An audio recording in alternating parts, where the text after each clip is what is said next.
और अंतिम में उनकी मुस्कुराहट से पता चल रहा है कि वो हम लोग के साथ खड़े हैं।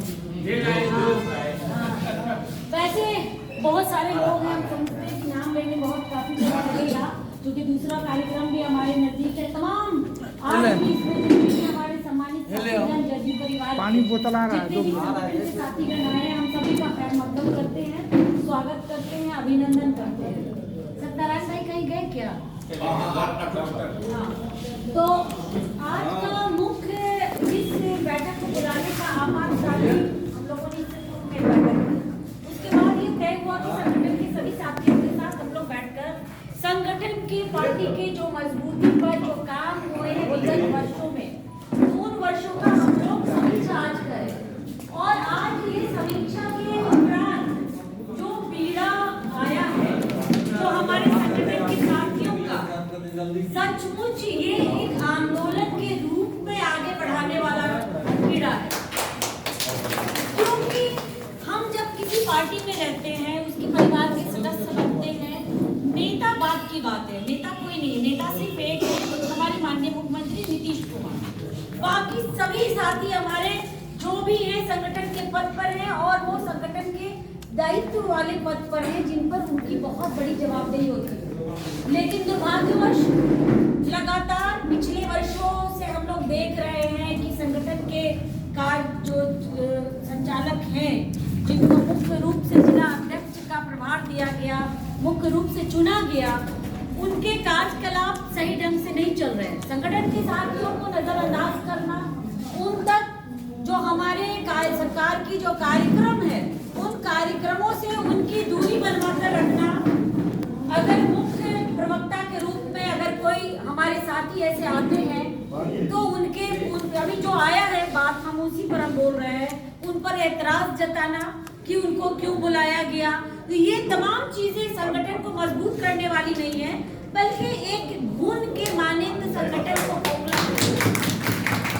तमाम कार्यकलाप की अगर समीक्षा किए, इसके उपरांत अगर हमसे कोई जवाब पूछा जाए तो मेरा एक ही जवाब होगा कि ये संगठन विपरीत दिशा में काम कर रहा है। जो हमारे जिला अध्यक्ष हैं और उनके साथ चंद लोग, उनकी पार्टी को मजबूत करने की मंशा नहीं है, पार्टी को तोड़ने वाली मंशा है और पार्टी को इस तरीके से छिन्न भिन्न किया जा रहा है ताकि जदयू परिवार पूरी तरीके से टूट जाए और इसका नामो निशान समाप्त हो जाए। आने वाले लोकसभा चुनाव 2024 का आगाज हो चुका है, लेकिन हम लोगों की बदकिस्मती है कि हम लोगों ने इन चीजों का आभास बहुत देर से किया। मैं तो लगातार 1 वर्षों से इस लड़ाई को प्रदेश में लड़ रही हूँ और सभी लोग अच्छी तरीके से जानते हैं, हमारे साथ लड्डू बाबू भी रहे। लेकिन चूंकि मैंने स्थिति से अवगत कराना चाहा प्रदेश के इवन के राष्ट्रीय अध्यक्ष ललन सिंह जी को भी मैंने कहा कि इनके कार्यकलाप अच्छे नहीं हैं। हमारे समताकालीन के तमाम जितने साथी थे सभी को इन्होंने इस तरीके से ठंडे बस्ते में डाल दिया जैसे उनकी कोई वजूद ही नहीं थी इस पार्टी को खड़ा करने। अकेले आशीष पटेल ने इस पूरी पार्टी को चलाने का काम किया है, ऐसा उन्होंने अपने आप को प्रतीत किया प्रदेश में। और इसका कुछ लोगों ने, चंद लोगों ने उनके साथ खड़े होकर के उसके साथ सहमति जताने का काम किया। बड़ा दुर्भाग्य है कि नीतीश जी ने इतने सारे काम किए और हम अपने कार्यक्रमों को लेकर जनता के बीच आज तक नहीं पहुंचा। मैं अपनी बात नहीं कर रही हूँ, मैं संगठन की बात कर रही हूँ। मैं तो पूरे बिहार में कहीं भी, अभी भी किशनगंज में जाना है, वहाँ काम कार्यक्रम को चलाना है, तो मैं अपना काम कर रही हूँ। लेकिन अररिया में जो काम होना चाहिए था वो काम नहीं हुआ। बहुत दुर्भाग्य की बात है कि आज अगर हमारा सीट हो जाए तो हम पूरी तरीके से हार जाएंगे। हम महागठबंधन के साथियों पर आश्रित रहेंगे, अपने संगठन का कोई वजूद नहीं बचा। आशीष पटेल कहीं ना कहीं हमें लगता है कि इनके जो साथी हैं और ये कुछ ऐसे राजनीतिक परिवेश में काम कर रहे हैं जिससे हमारे पार्टी को फायदा ना होकर नुकसान।